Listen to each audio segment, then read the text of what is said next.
गढ़ी खुदा बख्श में एक मरियम नवाज की गर्दन से जो बीमारी और उनके दिमाग तक जा चुकी, एक फ्रस्ट्रेशन, एक बेचारगी और एक परेशानी और एक रोना धोना जो उसने मचाया हुआ है इक़्तिदार की भूख के अंदर, कुछ सवालात और कुछ चीज़ें उन्होंने पेश की कौम की खिदमत में एज यूजुअल झूठ और फरेब के साथ। उनका जवाब देना ज़रूरी था। मरियम से पूछा गया कि तुम्हारी क्वालिफिकेशन क्या है, किस के तहत तुम्हें लीडर मान ले, तुमने क्या जद्दोजहद की है, क्या तुमने कभी टोस्ट के ऊपर मक्खन लगाया, क्या तुमने कोई जद्दोजहद की, कोई जमहूरियत के लिए काम किया, ये कौन सी मेरिट है जिसके अंदर 70 साल के लोग, 65 साल की उम्र के लोग हाथ बांध के पीछे गुलामों की तरह खड़े में। मतलब इंसान की अपनी भी कोई शनाख्त होती है, छोटी बड़ी शनाख्त अल्लाह के हाथ में है, लेकिन शनाख्त तो अल्लाह ताला ने हर इंसान को दी है। लेकिन ये मुलाजमीन का जो टोला है और कनीजों के साथ एक प्रेटेंशियस औरत लीडर बनने की कोशिश कर रही है। ऑपोजिट लीडर उनका चचा है, इस्तीफे वो मांग रही है। भाई इस्तीफे तुम मांगो, चचा मांगे, इस्तीफे तो दो ना, अगर बुलाएंगे तो आओगे, ये क्या ड्रामा है। तो एक तो ये कि मेरिट किधर खड़ी है, लोग उसको किस तरह लीडर मानना चाहते हैं, लीडर बनाना चाहते हैं, और जो लोग पीछे खड़े में हाथ बांध के उनका क्या कंसर्न है, क्या कसूर है, या वो पैदा ही गुलाम हुए थे और मुलाजिम है और मुलाजिम ही रहेंगे और आगे भी दुनिया से भी मुलाजमत करते हुए निकल जाएंगे। फिर का इलेक्शन चोरी हो गए, 2.5 साल बाद इलेक्शन चोरी की बात आई, तो भाई सबूत दो इलेक्शन चोरी होने के, इलेक्शन रिग हुए तो उसकी सबूत दो। इलेक्शन कमीशन क्यों नहीं गए, ट्रिब्यूनल्स में क्यों नहीं गए, कोर्टों में क्यों नहीं गए। 13 और 18 का कंपैरिजन करें तो आपके सामने है पिटिशंस, जो पिटिशन 40 लगी आज 18 के इलेक्शन में, उसमें 20 तो पीटीआई की है और उससे पहले 140 लगी। तो कंपैरिजन तो आपके सामने है। तो ये अचानक से 2.5 साल में ऐसा क्या हुआ है, क्या वजूहत है जिसकी वजह से ये सब कुछ हुआ। तीसरी चीज ये कि आप पैनामा के अंदर मरियम नवाज, मरियम सफदर, पता नहीं क्या क्या नाम है, बेनिफिशरी ओनर थी, उनका जवाब आज तक आपने नहीं दिया। और आप भरी फिर रही हैं एक साहूकार शरीफ ज़ादे फरिश्ते जो सियासत करने आ गए। एक तो उसका जवाब, और मैं फिर याद दिलाऊंगा कि इस्तीफे कब दे रहे हैं, महीनों गुजर गए, साल ही बता दे कौन से साल में इस्तीफा आएंगे। फिर कहा फरमाया कि जी सेक्शन के अंदर फौजी अपनी जानें कुर्बान करते हुए सोच रहे होंगे उनकी तनख्वाहें नहीं बढ़ी, वो घर में रोटी कैसे खिलाएंगे। तो बेशर्मी की हद। याद दिलाता चलो कौम को कि ये वही सेक्शन पे फौजी खड़े हैं जो हमारे मुहाफिज हैं और इंडिया के 8 मारते हैं और 4 अपने शहीद कराते हैं और गोलियां सीने पे खा रहे होते हैं। और उसी वक्त उसी दुश्मन मुल्क का मोदी आता है, आपकी गाड़ी में बैठता है बगैर वीजा के, आपके बाप का मुल्क समझ के, और मरियम की बेटी की शादी अटेंड करता है। तो उस वक्त सेक्शन के फौजी जवान क्या सोच रहे होंगे, इसका जवाब पाकिस्तानियों को कब और कौन देगा। फिर कहा कि जी पाशा साहब ने पाकिस्तान का कचरा जमा करके पीटीआई बनाई, तो बताना भूल गई कि गंदी नाली की गलाजत जनरल जिलानी और ज़ियाउल हक ने पसंद की नवाज शरीफ के रूप में, और बेशर्मी और बेहयाई ये थी कि गंदी नाली से तो उठाया लेकिन 25 लाख रुपए की रकम भी ले आई जाए बनाने के लिए।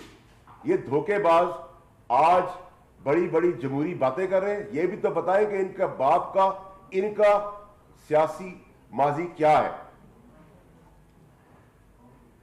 फिर कहा मुशर्रफ के लिए पाकिस्तान के दरवाजे बंद हो चुके हैं। बिल्कुल बंद हो चुके होंगे। तो मुशर्रफ गया किसके जमाने में था, नवाज शरीफ के जमाने में, नवाज शरीफ की गवर्नमेंट में।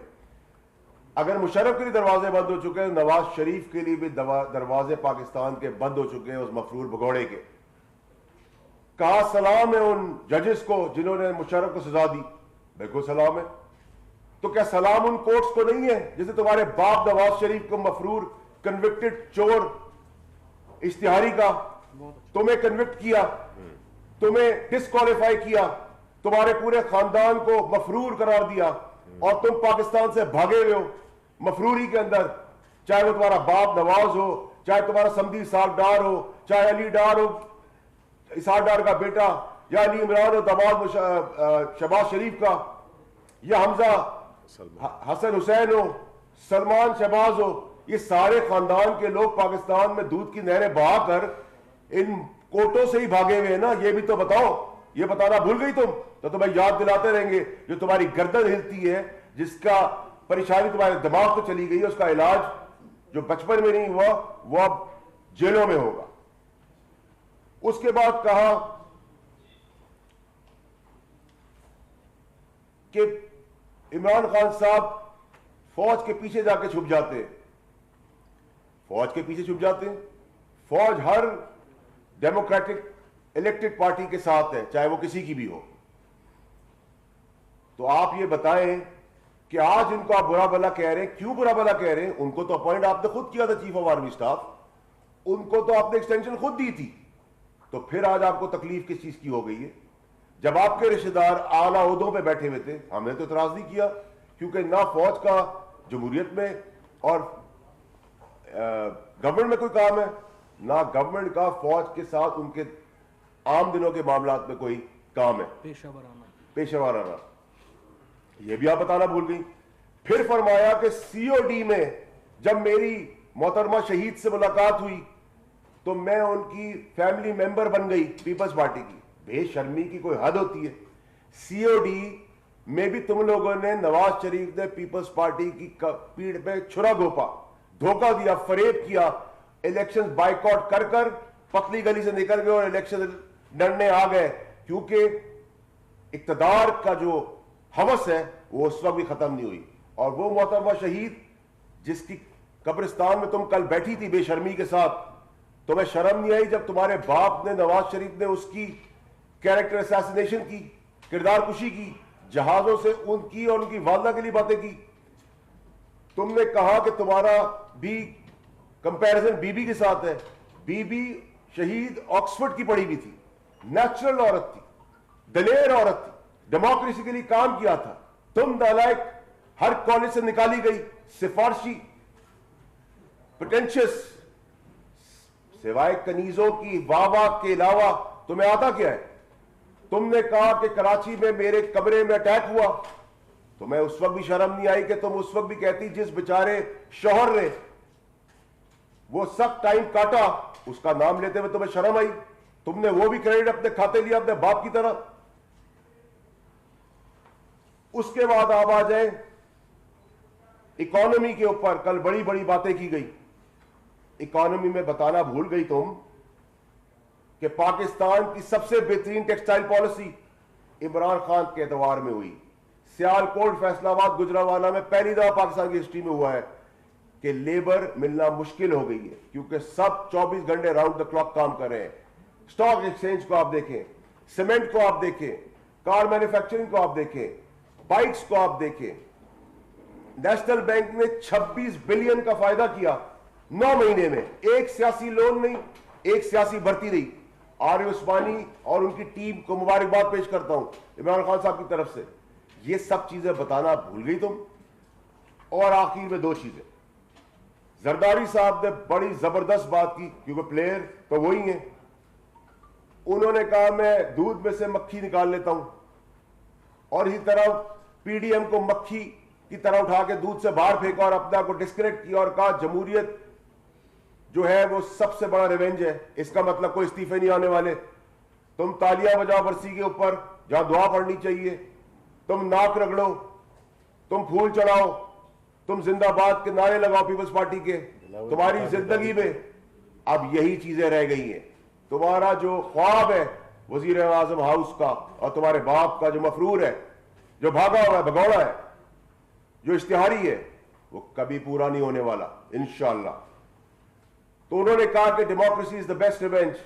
तो डेमोक्रेसी तो सिस्टम का चलने का नाम है। और क्यों करेगी पीपल्स पार्टी ये काम, जब सेनेट में वो सेकंड लार्जेस्ट पार्टी बनने जा रही है, उनका सेनेट में ऑपोजिशन लीडर आने वाला है, वो तुम्हें प्लेट में तुम्हें और तुम्हारे बाप की चोरियों के ऊपर तुम्हारा साथ देंगे। आखिर में मौलाना साहब पे आ जाए, फजलुर रहमान पे। फजलुर रहमान साहब को मामू बनाते बनाते पहले तो बड़े बना रहे थे, अब बच्चे भी बना रहे हैं। बिलावल साहब खुद चल के गए शेरपाव साहब के पास, बेंगल साहब के पास, लेकिन इसको समझा ही नहीं कि इसके पास जाके इसको इनवाइट करें। जरदारी साहब ने ऊपर से इनवाइट किया, क्योंकि आपको तो पता है जरदारी साहब को खेलना आता है। और उसके बाद जब नहीं बुलाया तो उन्होंने किराया भी मांगा कि 7 पोस्टिंगें कर दो मेरे लोगों की, वो भी नहीं की। और आखिर में जब वो भी कुछ नहीं हो सका और पीडीएम पिटती पिटती पिट गई, तो आपने एक मौलवी अपनी पार्टी से खड़ा करके कहा कि हम जर्नैलों की और फौजियों की गर्दनें उड़ाएंगे और हम उनको उल्टा टांगेंगे। तुम्हारे बाप का मुल्क है, तुम जुर्रत तो करके दिखाओ। तुम फौजियों की और जनरलों की और फौज की बातें करते हो, तुम एक आम आदमी के साथ करके दिखाओ, तुम्हें उसी तरह उल्टा लटकाएंगे चौक के ऊपर, तुम्हें बताएंगे कि गवर्नमेंट की रेट क्या होती है। ये सब बातें मैं आपके तवज्जुह से करना चाहता था, जो कल एक झूठ, फरेब, बेईमानी, मक्कारी, अयारी के साथ उस गर्दन तोड़ बीमार औरत मरियम नवाज ने की, तो उसका ये जवाबी चीजें हैं ताकि कौम को पता चल सके कि सच क्या है और झूठ क्या है। बाकी चीजें मैं फवाद चौधरी साहब से रिक्वेस्ट करूंगा कि वो आगे लेके चले। वैसे तो आपने सारा मामला जो है वो बड़ा समराइज कर दिया है।